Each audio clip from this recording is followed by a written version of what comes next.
Hey, so we're stuck smack dab right now in between Christmas and New Year's. Now, this time is usually time of celebration, partying, having fun, doing all the things we want to do for a few days, hanging out with people maybe you don't want to hang out with, maybe you do, I don't know. But it's usually a time where we're trying to celebrate and just enjoy life a little bit before we hit the brand new year with a brand new grind, trying to get all the things done that we want to. I don't know about you. I've definitely seen that during this time, people are a little more relaxed. And during this time, when you're relaxed, it's a great time to actually do a little bit of reflection. Start thinking about the things that matter to you in life. Have you ever written down who you are on a piece of paper, some of the characteristics that you are, maybe the good, maybe the bad, maybe all of them? And what does that even mean by good and bad? I would say instead of maybe thinking in terms of good or bad, think about the characteristics you like about yourself, the ones you don't like about yourself, and just let it all flow out until you feel like you've run dry. That's kind of a cool exercise because what it's going to do is it's going to give you insight into how you see yourself. And why does that matter? Well, how you see yourself dictates to a big extent the kinds of things you don't want to do with your life, the kinds of things you do want to do with your life and your time. I was talking to a guy the other day, and I was like, hey, if you were to just go out and you were to connect with these people on some social media, you could totally do what you love, but you'd be able to integrate social media into it and get a huge following. And he looked down his nose at me and was like, oh no, that's not who I am. I'm like, well, you're telling me you can't do what you love right now and you want to. So why not make a teeny 1% change in yourself so that you get to do more of the thing you love?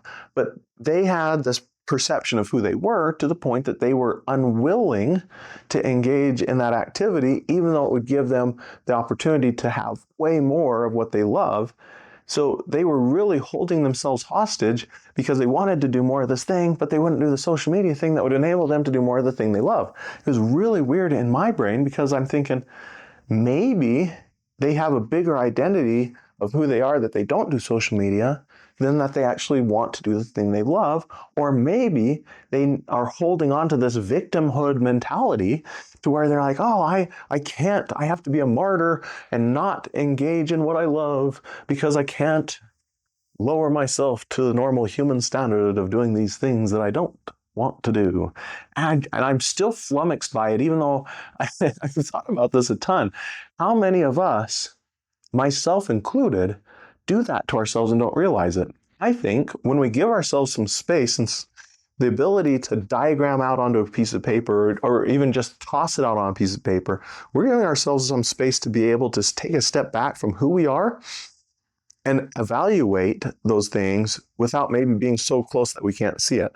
That's going to give us better opportunities to then, as the New Year's come, and so many people set the New Year's resolutions and the goals and the hopes, it gives us an opportunity to say, am I willing to actually do what it takes to accomplish that item?